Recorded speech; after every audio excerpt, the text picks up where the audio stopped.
Well, Brian, thank you for being here. It's always such a pleasure to be with you.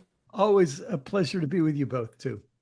Thank you for coming back. I guess the first question on my mind is it was so fun and so different um to experience your work through a very different medium in some Mm. ways, a work of fiction. I wonder if you wouldn't mind starting by telling us how your creative energies led you to do this type of thing. And maybe Mm. you've written some fiction in the past. I imagine you have, but I'm familiar primarily with Yeah. with your nonfiction.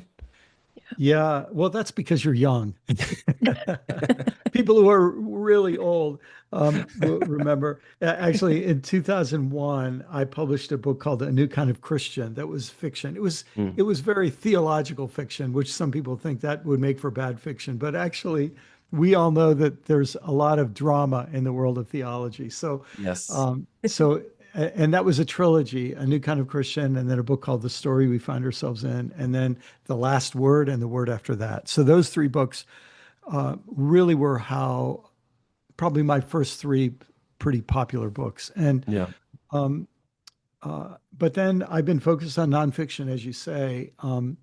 But really, 9 years ago, I woke up the day after the 2016 election, and I just had this urge to do something creative because I Mm. felt, I felt it's going to be a rough 4 years.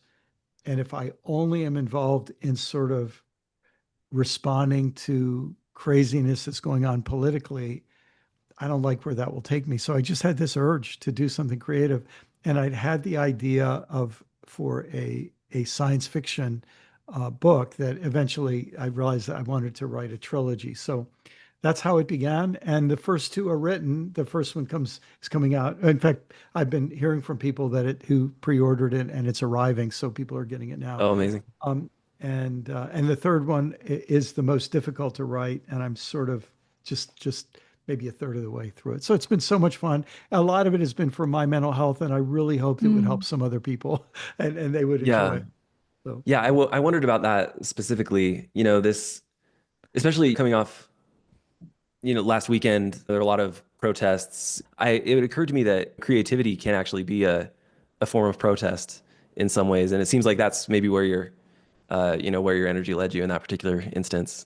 yes, one of my really one of the my theological mentors in my life was a theologian who just passed away a few weeks ago named Walter Brueggemann. Probably a lot of your folks wouldn't have heard of him, but he was in many ways the foremost scholar of his generation in a Christian scholar of the Hebrew scriptures, and especially of the Hebrew prophets. And he helped me understand the Bible so much better. I came from a very conservative background where we only trusted people who interpreted the Bible like us, and we didn't like people who brought much scholarship into it. It made us nervous. Well, Walter was a scholar, and when someone gave me one of his articles many years ago, and when I read it, I just thought this guy understands the Bible way better than any of my conservative friends do, Mm. and his scholarship gives him deeper insight. At any rate, Walter wrote a book called The Prophetic Imagination.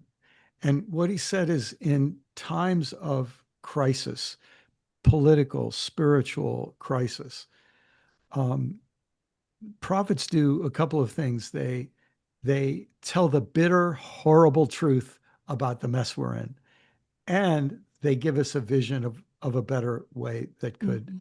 be ahead of us. And that to me is a truly important work of helping us imagine a better way. Um, yeah. Who? And that's kind of my goal in this book. It's I'm putting a bunch of characters in a situation where they need to figure out a better way. Yeah. Yeah. Okay, I have one more question. Aubrey, I'm so sorry. Is that okay? Go for it. Yeah. Okay. That um those two different states, where we're at right now versus where we could be. What's the vision of Yeah. what we could be? Those are important to understand and sort of like be eyes wide open. And somebody needs to paint that picture. Who paints the picture for how to get there? Yeah. Is that the job of the prophet as Oh, well?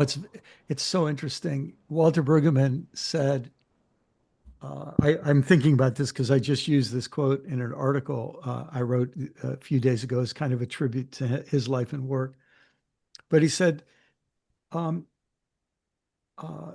this is a very poor paraphrase without the elegance of the way he said it.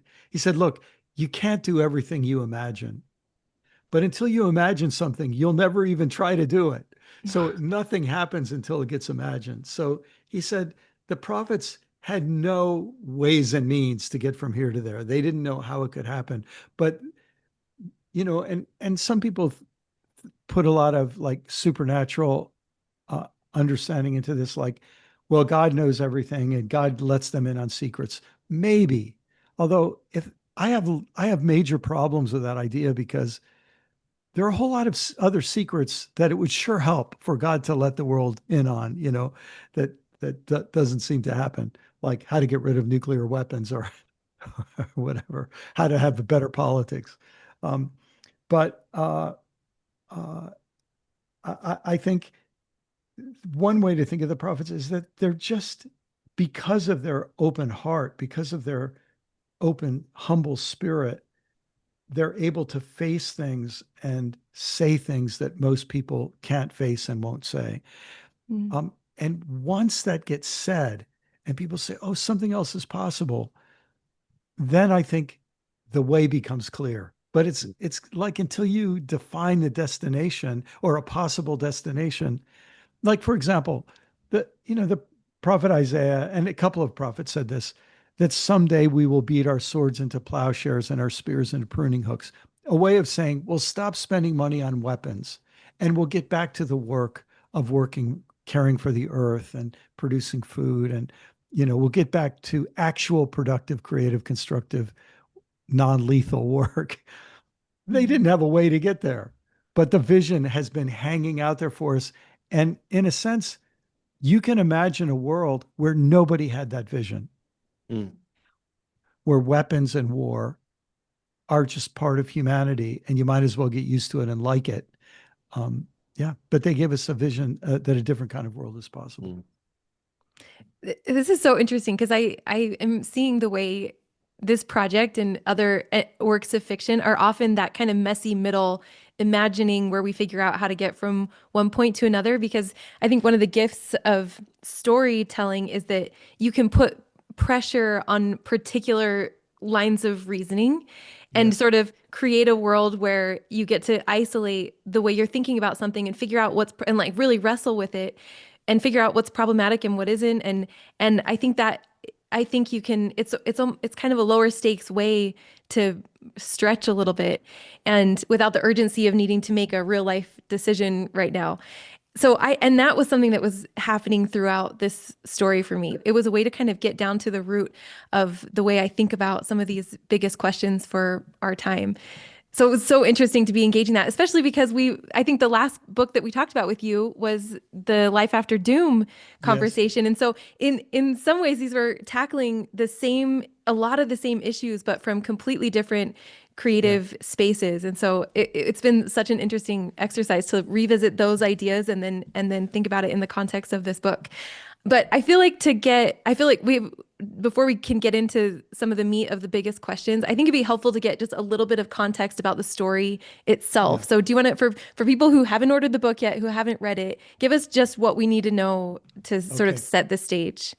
So it's in the genre of science fiction, and one of the things that science fiction very often does is imagine futures. Sometimes it imagines dystopian futures, sometimes it imagines utopian futures, and this book is imagining futures, but in some ways it's saying if the way things are going now and the way things have been going for the last 20 years or so, if they were to just continue on that trajectory, Mm. where would we be in 30 years? We don't really solve the problems we have. We just kick them down the road as they get worse.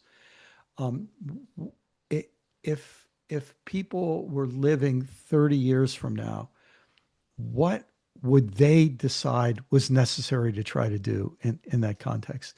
So the basic story is this: between now and then, a couple of, we might call them rogue oligarchs because they're billionaires, but they aren't playing along with the other billionaires. So these two philanthropic oligarchs decide to build a colony on Mars.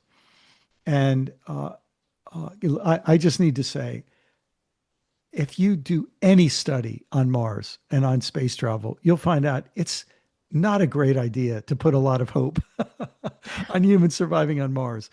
But you can also imagine people being desperate enough that they think we got to do something there because we're not sure we're going to make it here. And so that's kind of the impulse behind it. They do a perfect job of addressing all the technical problems. But once the colony on Mars is going, they find out that human beings have brought along human problems that the technology doesn't solve.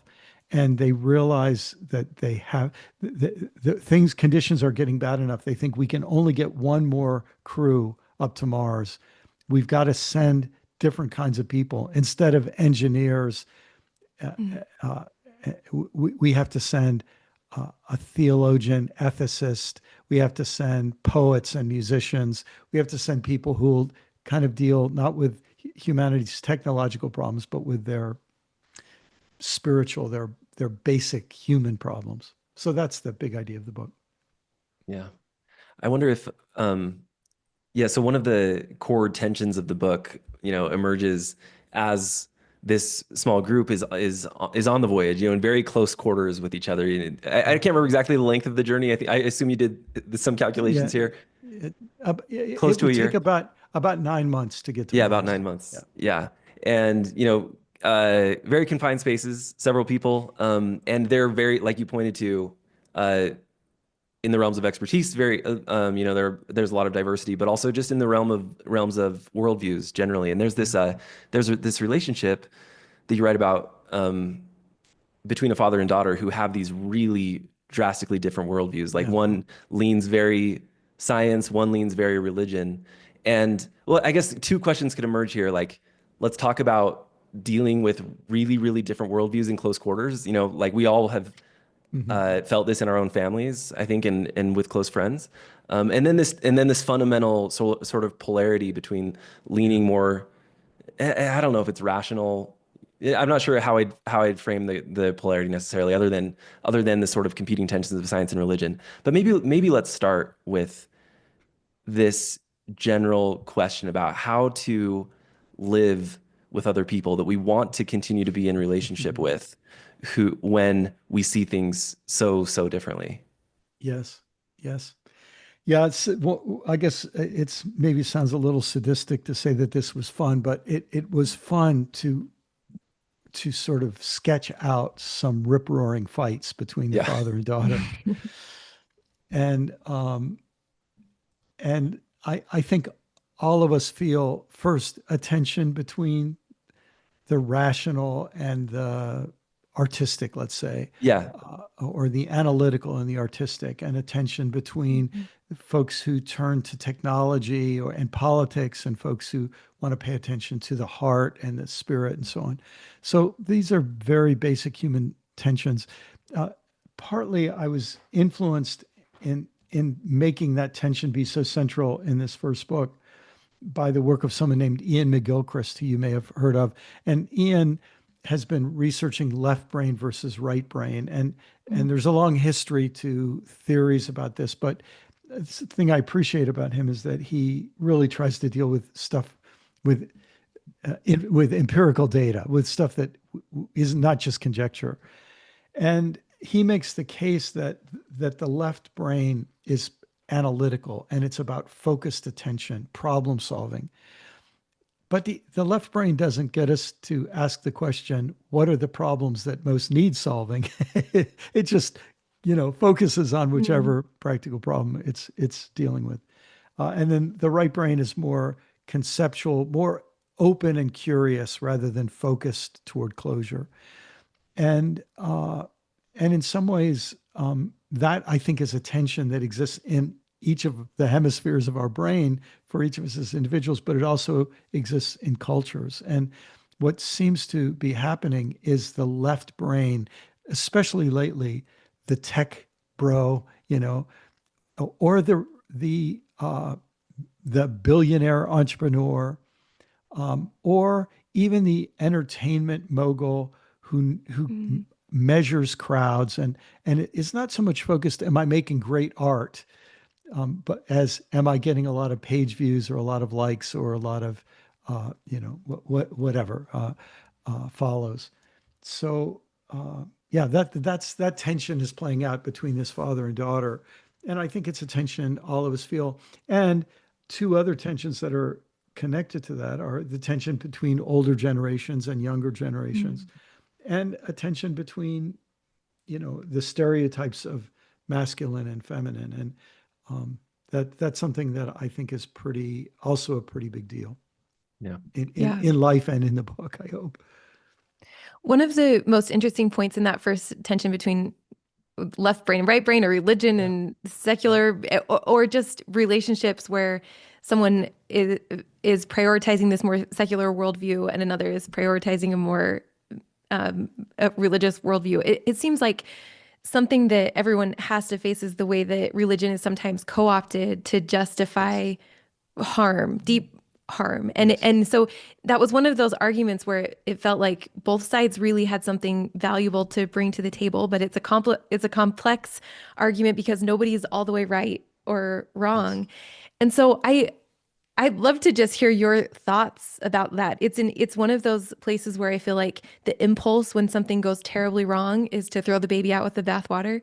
And Yeah. this whole story felt like this wrestle between keeping what is valuable and getting rid of the ways that we sometimes make religion itself into an idol, which is Yeah. just complicated, I think. But I know that you've spent a lot of time thinking about this exact thing, and it's something we care so much about it, but it feels complicated. So I Yeah. don't know. Would you just say something about that conversation? Well, really, Aubrey, I think you just said the most important thing is that it's complicated. Um, Yeah. I think of that symbol of the yin and the yang, where you have a light section with a dark spot in it and a dark section with a light spot in it. This sense that as soon as we try to draw a line and say all the good guys are on this side and all the bad guys are on that side, something happens. Some of the good guys get really proud of being the good guys. And some of the bad guys think, yeah, you're right. We are bad guys. We ought to change. And they become humble. Now, you just Mm, divided a line that no longer describes reality, because when some of your good guys have become proud, they're not so good. And when some of your bad guys have become humble, they're not so bad. And that's just a reminder that not only is at any given moment is it not that simple mhm. to draw those lines, but over time, people change, and things that were very good, groups that were very good, institutions that were very good become less good, and sometimes institutions that were quite harmful go through change and become so much better. So I think all of that was in your question. I haven't done anything other than restate your question. And of course, you say, well, what's the answer? Well, maybe one of the answers is that we stop thinking in those binary terms and we think of it as a Mm, constant struggle. And maybe we change the language from good and bad to, what if we change the language to beautiful and ugly? Or what if we change the language from helpful to harmful? Or what if we change the language from appropriate and needed to inappropriate and not needed, right? wow. Those different changes might help us see things in a more complicated way that matches reality. Yeah. Yeah. That matches reality a little better. Yeah. Totally. Maybe for a minute, I would like to talk about just like in really practical terms. You wrote about these rip-roaring fights, as you say. When I picture, my relationships that I have with other people with whom I have different views, my hope would be to handle it a little bit differently than is illustrated in the book. It's in some at some points. So I'd love to just like maybe I could paint a scenario. Let's say someone's listening to this and they're saying, okay, I don't want to draw that bright line. I want to recognize that there are good people on both sides of the line, and I want to be open. I want to be curious. I want to question my own assumptions. And yet, I show up at Sunday dinner or whatever with my extended family and I want to engage. And it seems like the person with whom I'm engaging doesn't have that same Yeah. openness. Yeah. Like they have drawn a very clear line and I fall on the wrong side of it. So Yes. how do I stay in relationship with that person? Yes. How Yes. do I handle that conversation? Yes. Can I just say the way you frame that, I think is so helpful because, well, there's a little passage in the New Testament. Paul says, as much as it is possible with you, be at peace with all people. And what's so Mm. realistic about that is sometimes it's outside your control. And that's especially relevant right now.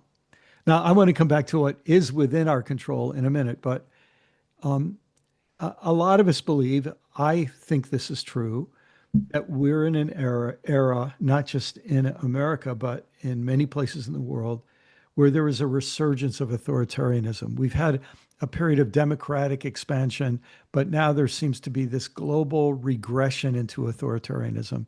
And it's, again, many different countries. Russia had an opening in the 1990s, but now Putin seems to have brought he's made it very dangerous for anyone to overtly oppose the authoritarian regime. Kim Yep. Jong Un is, and our president seems to admire these two people, which I should even make his most, ardent supporters at least ask a question: why does he seem to like them so much? Right? If we get some understanding into how authoritarianism works, it could really help us here. Authoritarians, Authoritarianism is a process of concentrating power, and it uses some very consistent, time-tested strategies. You you concentrate power in an individual or group by dividing a community, a nation, a population, a denomination. You divide based on opposition to a real or imagined enemy. The thing with authoritarianism is the enemy doesn't need to be real. Mm.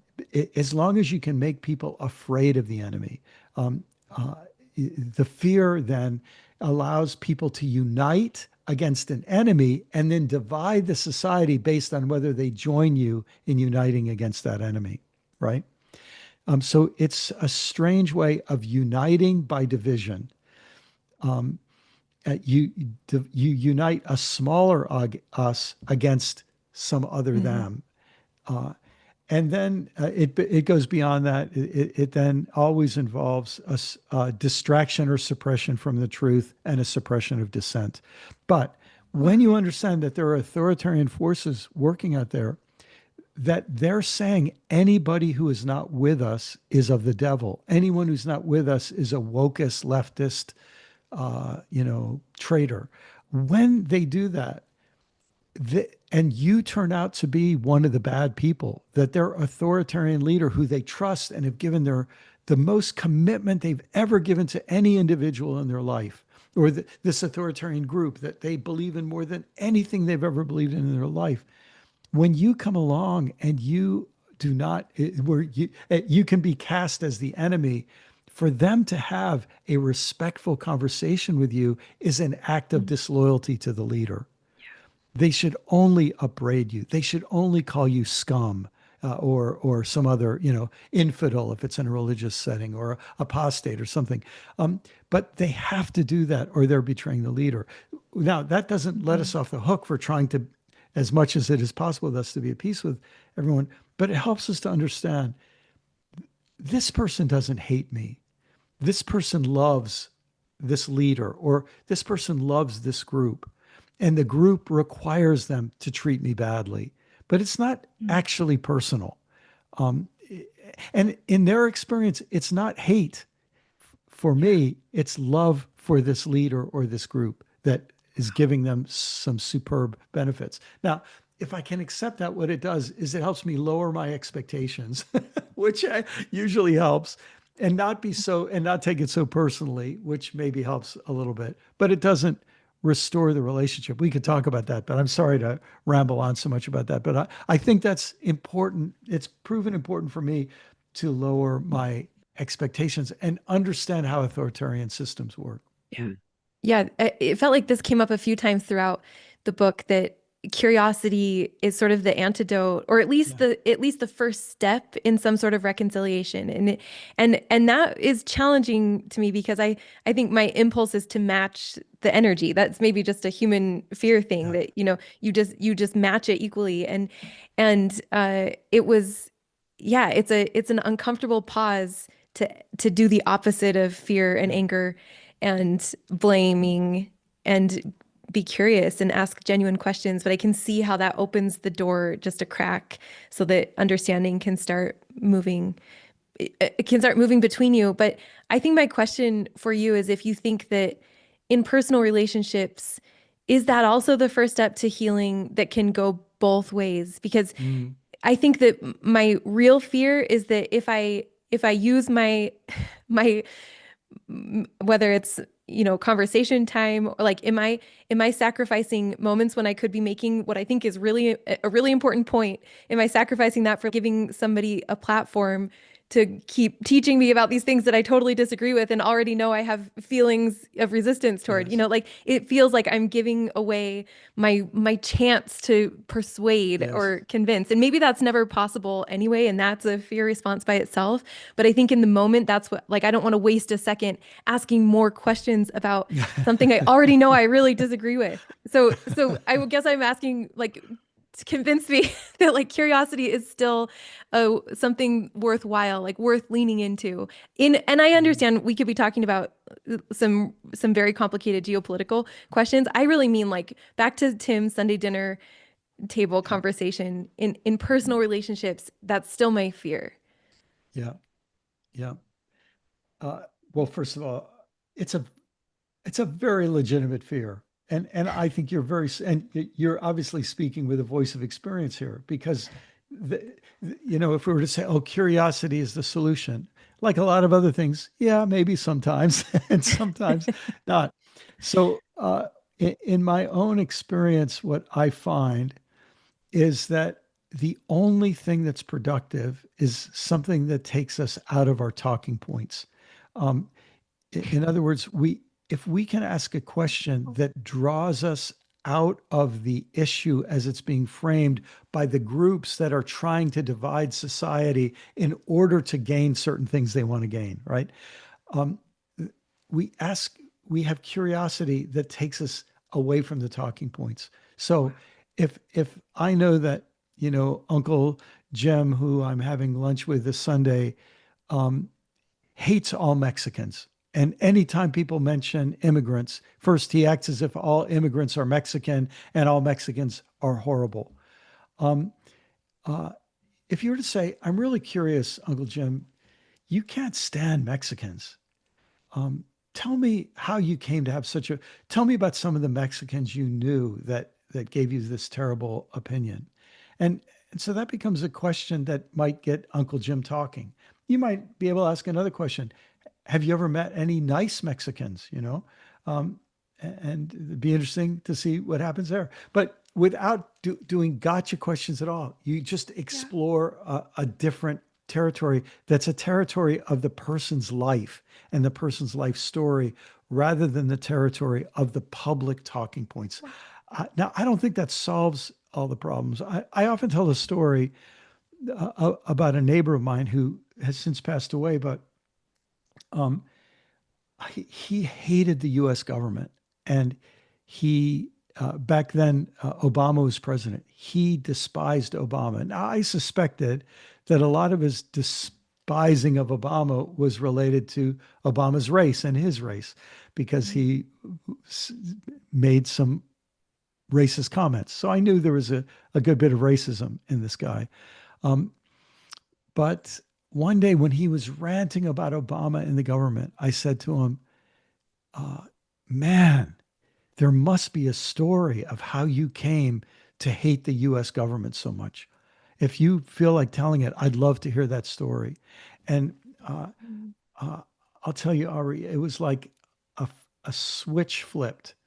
And he goes, I was 19 years old. It was the Vietnam War. I enlisted because I believed in my country, and I believed my country wouldn't do something wrong. When I got to Vietnam, I was stationed in a place where we had nothing to do. 9 months of my life I had nothing to do. I He said I at least cleaned my gun every day. Most of my fellow soldiers were out seeing prostitutes and shooting heroin. And then I found out that my commanding officer was selling U.S. military supplies to the South Vietnamese and keeping the money in his pocket. And he said, then I went to his commanding officer to tell what he was doing, and his commanding officer said, "Boy, you better learn how to keep your mouth shut, or I'm going to send you on a mission you'll never return from." He said all of that like as fast as I said it, but with even more Mm. intensity. And then he says, "You're damn right. I hate the American government." Well, now this life of bitterness takes me back to an idealistic, sincere 19-year-old who was deeply disillusioned. And it didn't make us become great friends, but it changed my attitude toward him. Let's say I saw him as a guy with a story. What strikes me in that story is that your curiosity was genuine. You really wanted to know where this was coming from, and you got a real answer. I think the trap that I at least sometimes fall into is my curiosity is actually an agenda, and Yeah. like it's Mhm. disguised as curiosity. And so it's like, oh, how do I handle these situations? Well, I need to seem curious. So let me ask you a question so we can so I Yes. can eventually convince you of my point of view. And I've I've started to believe, over the past few years that people are very, very, very sensitive, more sensitive than we give them credit for to Yeah. agendas. Yes. And it even presented in what we might think are subtle ways, it's quite easy to detect. And so I think there is something to, keeping it sincere as sincere as possible, even when we're going in with those questions. You know, I think you're absolutely right. Uh, I think that sincerity is really important. I think that I'll just throw out one other thing that could be useful at the Sunday dinner situation. I don't think this really comes up in the book so much, but um, I think there are times when we can say, listen, how about we get something on the table? You know, you believe that this doctrine is super important, and anyone who doesn't agree with it is maybe of the devil or is really, really terrible. And I just want you to know that I'm one of those people who has a problem with that doctrine. And if you want to think that I'm an evil, horrible person, you know, I understand you might feel that way, but I'm just curious, you knowing that I'm in a different place on that doctrine or that political party or whatever else, knowing that I'm a different place, do you think we can still have a good relationship? Because I'd like to have the best relationship we possibly could. What do you think about that? And what do you think we can do about that? So, in a Yeah. way, what we do is instead of trying to solve the problem or win, we say, how can we at least acknowledge and deal with the problem of our disagreement? Because something else that I think we have to remember is going on at this point in a very divided populace. People are not going to change. People cannot change their mind without changing their social group. Oh, that's interesting. If they change their mind, they'll be kicked out of their social group. So, ironically, one of the very best ways we can change people, we can make it possible for people to change their minds. We can't change their mind, but one of the ways we can make it possible for them is by showing them uncommon grace, uncommon kindness, uncommon acceptance, by accepting them when we don't agree with them, making our disagreement explicit. We become the kind of person that they think, well, if I change my mind on this and I lost all my other friends, at least, Tim and Aubrey would be my Mm, friends because I know Wow. they care about me. Yeah. that's Oh, powerful. that's such an interesting point. Yeah.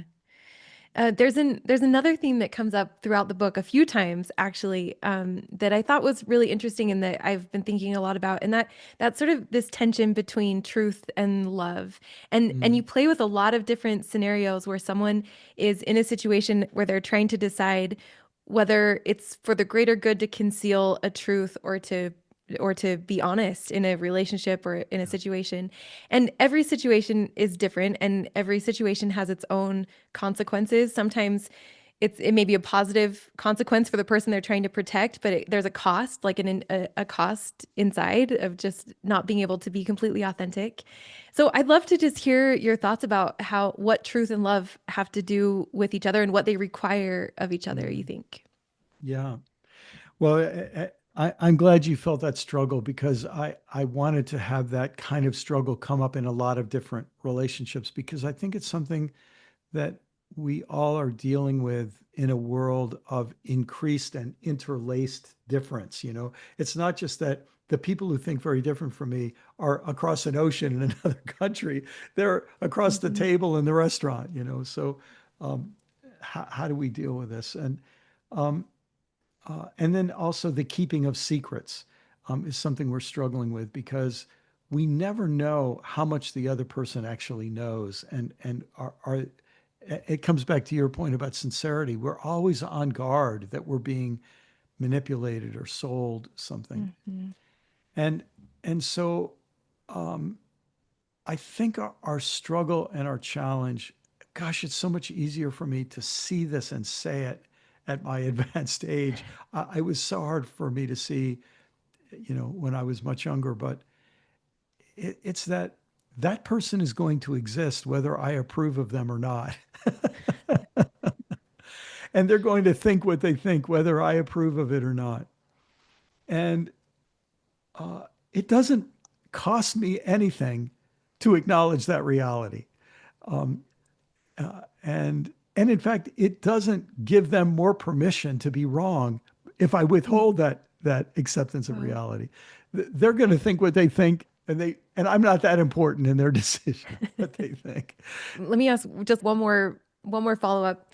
Um, I think that the where the rubber meets the road for me on this question comes down to something that can feel kind of subtle, which is just like authenticity in the moment versus effectiveness. Like when do you need to show Yeah, all your cards and just say all the yeah, things that your all of your intentions and what you really think, and when is it yours to just to I think the way you talk about it, or the way one of the characters talks about it, is Aristotle's practical wisdom, that like you always decide how much you share, but maybe there's some moral question about intentionally telling something that's not true. So right. I think that's where it felt kind of complicated to me. Like maybe there is a way to be effective that doesn't look like sharing everything in your mind. And is there a way to do that authentically Yeah, and in a way that feels like morally congruent with your values?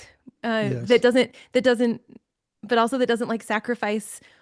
Uh, I want to say like strategy. Like maybe you need to be a little yeah, bit strategic to be yeah, effective sometimes, and that's just another one of those places where it feels a little bit complicated, and yeah, there's never going to be a simple answer. But it felt like something that you had a lot of characters wrestling with. yeah, yeah. Gosh, it's funny. What comes to my mind as you say that is uh, one of my sons is now, I don't, let's see, I think he's 42 years old. But when he was 6, long time ago, he was diagnosed with leukemia, Mm. intermediate risk leukemia, and he was diagnosed quite late. And back then, the treatments were not nearly as good as they are now. Um, and so it was he had daily chemotherapy for 3.5 years. Mm. And you Wow. know that there are questions in his mind. What's going to happen to me? Am I going to be okay?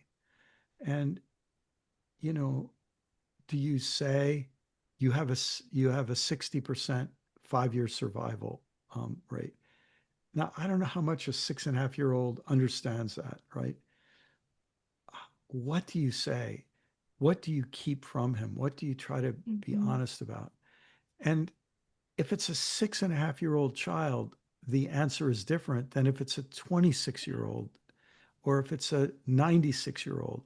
Like, so we work on those things and they Mm. become matters of there's a certain amount of strategy, but it's the strategy of how do I be kind? How do I be faithful? Yeah. How do I not cause needless suffering? But how do I save a person from, mistakes that could be made if they didn't have adequate information? And I think those are situations where we often do the wrong thing and then we have to go back and fix it because it's so delicate and it's so hard. But if we're guided by that, if we can front load the process with, I'm a loving person, I want to be a loving person, I might make a mistake, but I want to try to do the best I can.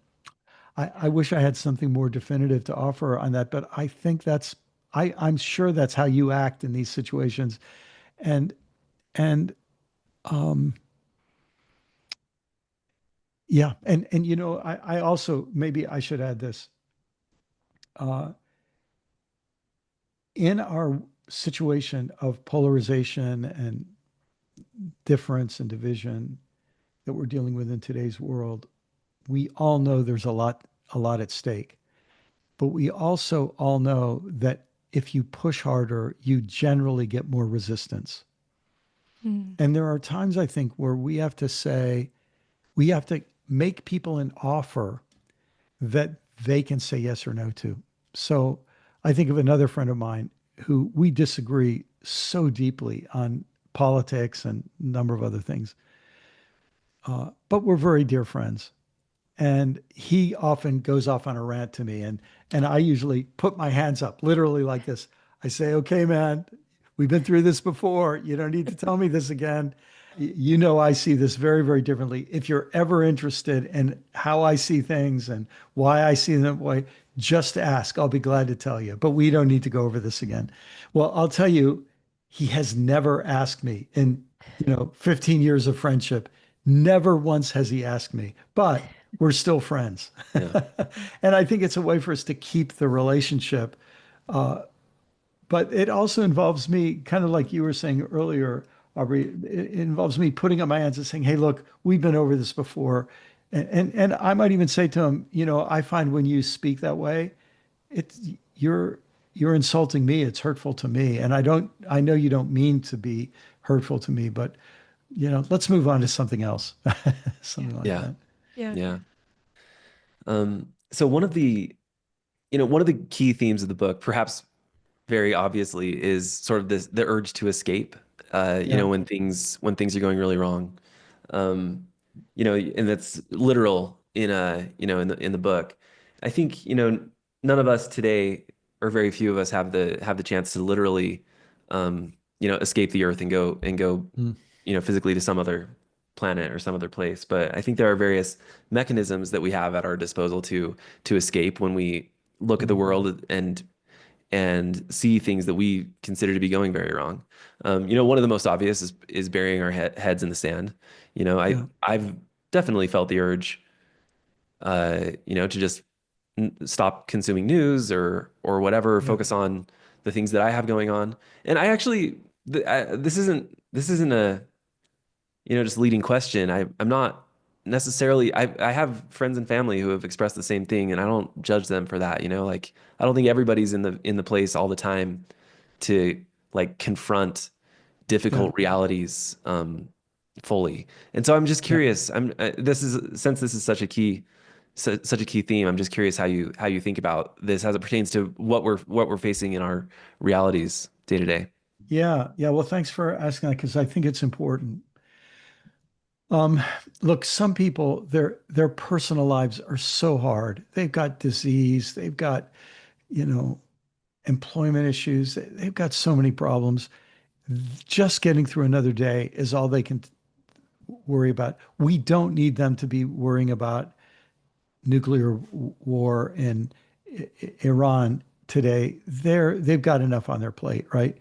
Um, but then for those of us who, especially those of us who are parents, I think we always feel this increased vigilance about the well-being of the world and the well-being of the future for the sake of our children and grandchildren. So we might have a reason, even if our lives are easy, we have a reason to care and want to be vigilant about what's going on in the world. And some degree of that's necessary to be a good citizen. But here's the other factor that I've been thinking about a lot lately, and your question, Tim, makes me think about it some more. There are people who are making billions and billions and billions of dollars by getting our attention and holding it long enough so that we see some advertisements that they're getting paid to display. And so when I understand that my attention is now a commodity that people are trying to buy, and trying to profit off of, when I realize that, it helps me be a little suspicious, and it makes me step back and say, what do I really need to know? I was talking to somebody for whom I have great respect, a writer named Pico Iyer recently, and Pico said, there's really about 3 minutes of news a day. And and he said, so I try to get that 3 minutes of news in the most efficient way I can once a day. And I decide, what do I need to do about that? And I don't need to hear it again and again and again. Yeah. So, and one of the reasons why I don't need to is my nervous system can only take so much. And when I feel that I'm being barraged with reasons to be outraged, barraged with reasons to be terrified, suddenly it feels like an attack. And it is. It's an attack of people who want to make money by keeping my attention.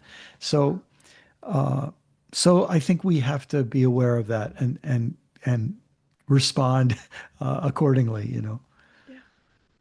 There's another part in the book that I really resonated with me, and it's a character talking about something her mother learns from a nun when she's Mm, growing up, and this nun is talking about these experiences of the dark night of the soul, and how the dark night is a tomb for your old self and a womb for your new self, and they kind of have this conversation about what if this is just part of the process of growth, if you need something dark mm, enough that you finish changing, and if mm, otherwise there's just mm. not quite enough to create a transformation. And that, I think, in a lot of ways has been my experience, but I'd love for you to talk about that. Mm. Is that a necessary part of of deep transformation, these really dark, taxing, suffering seasons in our life? Yeah, yeah. I wouldn't want to say, oh, I think God sends these dark seasons to make us grow. I mean, some of them are so horrible, and it doesn't make sense to say that glibly. But what I think we could say is that's how life works, and that's how human nature works. Let me say it Mm. this way. My brain, as I understand it, is a very it demands a lot of energy. And so over, eons of history, our brains evolved to try to conserve as much energy as they can. And one of the ways we conserve energy is by tuning out what's inconvenient or uncomfortable to hear. And and so if somebody says you need to change, I just tune that out because it would be inconvenient and it would take a lot of energy to change. So very often we don't change until the pain of not changing is greater than the pain of changing. And so for that reason, I think this is how we work. It's a combination of reality and human and the human nature part of reality that we shouldn't be surprised. That's how it goes, right? But something I don't think I put in that conversation, but I'm thinking about this week because a friend of mine named Matthew Fox just sent me the manuscript for the book that he's writing. And he's saying there's a dark night of the soul for individuals, but might there also be a dark night of a society for a society of people where just like an individual has to go through a dark night to face their their habits that are destructive. In recovery, they call it hitting bottom, where you realize, you know what, my life is unmanageable. I can't keep going like this. It's going to kill me, or it's cost me my marriage, or cost me my career, or my health, or whatever. There are these reckonings that are very painful for individuals, but maybe there are for societies, maybe there are for civilizations, maybe there are for species too. And and that idea has been helping me, just as I hope that idea was helping these characters, right, in that conversation. Um, that, yeah, if this is a chance for a better me to emerge, and since I'm going to go through the pain, whether I like it or not, I might as well let it be productive Yeah. and let a more mature me emerge. Yeah. Yeah. I love that. Maybe Brian, as we wrap up here, one thing that I didn't want to miss is there's a character in the book who has a very, I think, interesting and compelling definition of the word religion, Mm, and has some insights to offer, I think, on what religion is and potentially what it could be. In some ways, playing the role of the prophet as you mm, defined earlier, painting a vision. So I wonder if you wouldn't mind sharing your vision for what role religion could mm. play in the coming decades, as it seems like we are in a period of some global turmoil, and we're not sure yet which way it's going to go. Yes. Yeah, religion has this strange, almost paradoxical combination. It tries to retain things from the past that are valuable that are being forgotten or superseded. So, for example, there's a whole theory of history and economics that says that for tens of thousands of years, human beings survived based on one simple moral principle: reciprocity. You be good to me, I'll be good to you. The flip side of that was you steal something of mine, I'll steal something of yours. Like we got to keep the balance. And that idea of reciprocity was deeply embedded and still carries on in much of our life. But then a new political structure developed. That was a structure of domination. You do what I say, or I will steal everything you own. And in return for you doing what I say, and you paying me a certain amount every year, I won't hurt you. And in fact, I'll protect you. So that's this domination submission relationship. And and when people are in a domination submission relationship, they think we forgot how to treat one another with reciprocity. Now everything's about who's in charge and who's over. It used to be we were like, so religion would say, let's not forget reciprocity in this time of domination, right? Mm. It carries on things that are being lost. By the way, I think that's what's behind that passage in the Bible that says an eye for an eye, a tooth for a tooth. That would have been the old reciprocity. But when domination came along, the people in power would say, the powerful people would say, you knock out one of my teeth, I'll knock out all of your teeth. Mm.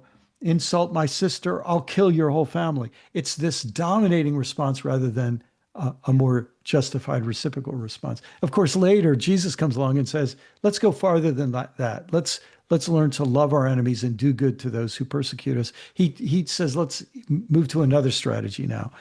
That's the forward-looking aspect of religion. So religion simultaneously tries to preserve things that are being lost, true values and wisdoms being lost, but it also tries to say it's time to move on to some new wisdom, some new values.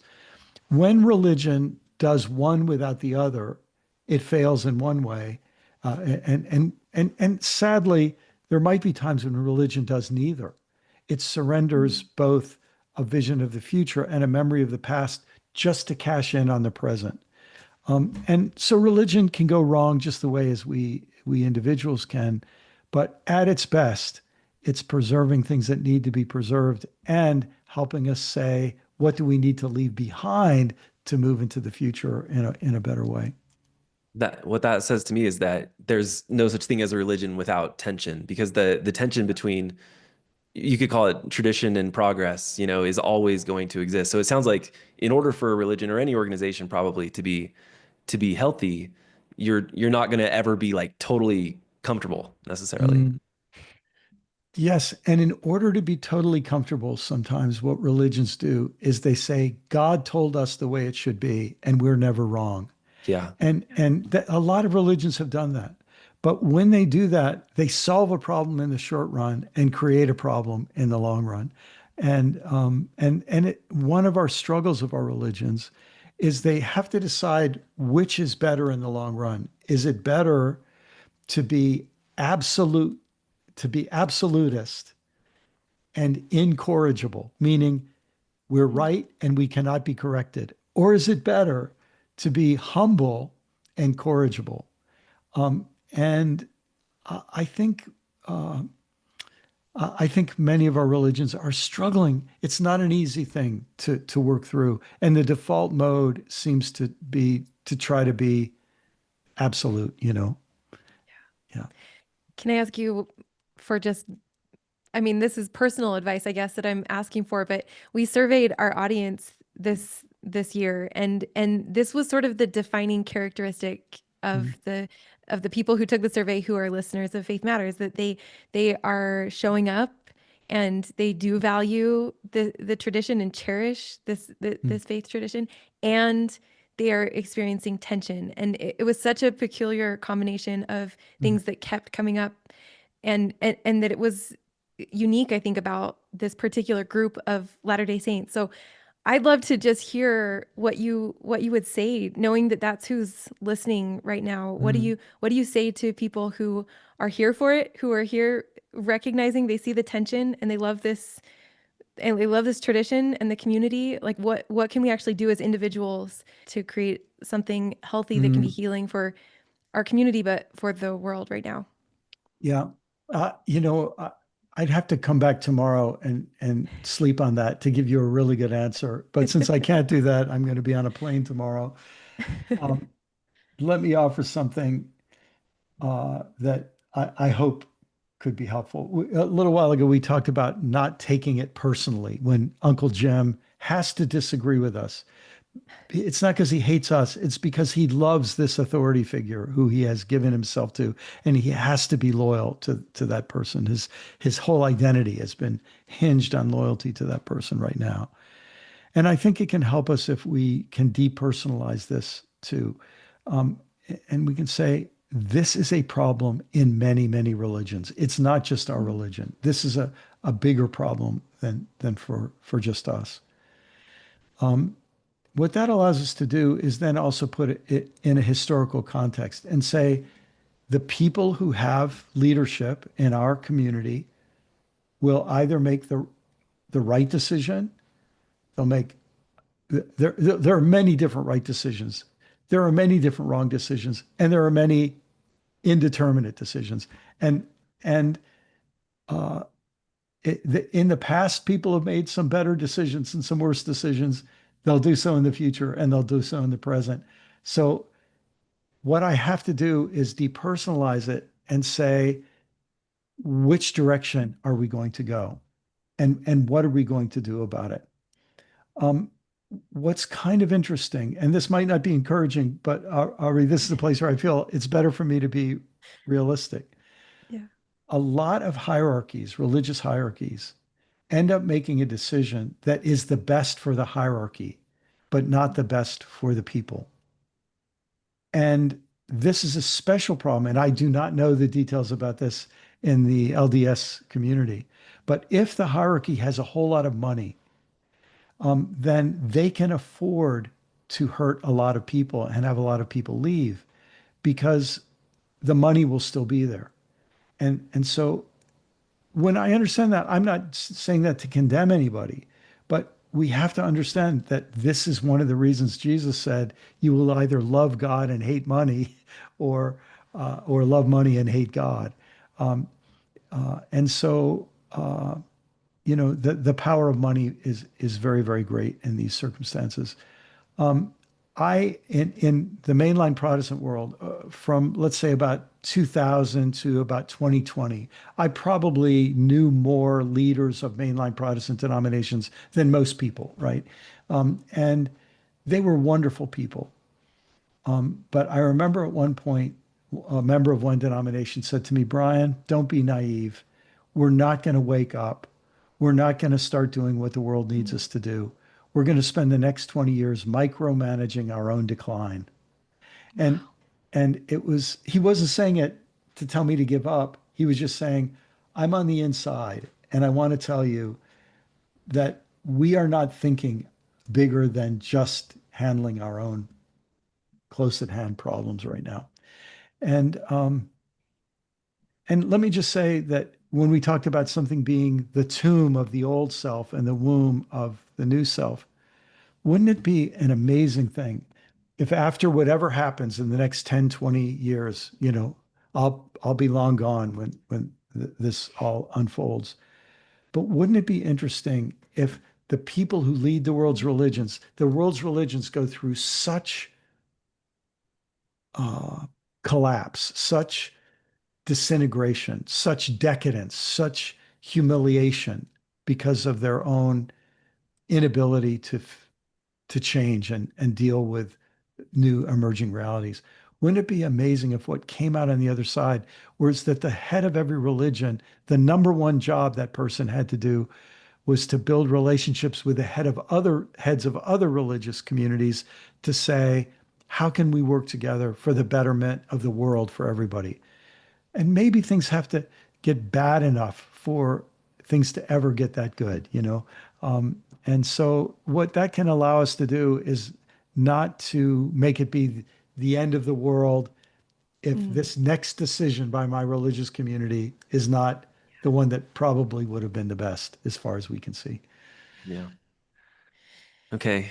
Well, Brian, thank you so much. We always, as you know, I think appreciate your wisdom, and you've also always offered your friendship and your support to us so freely, and just truly we love interacting with you and consider it a blessing every time we get to. So thank you so much for being Yeah. here, genuinely.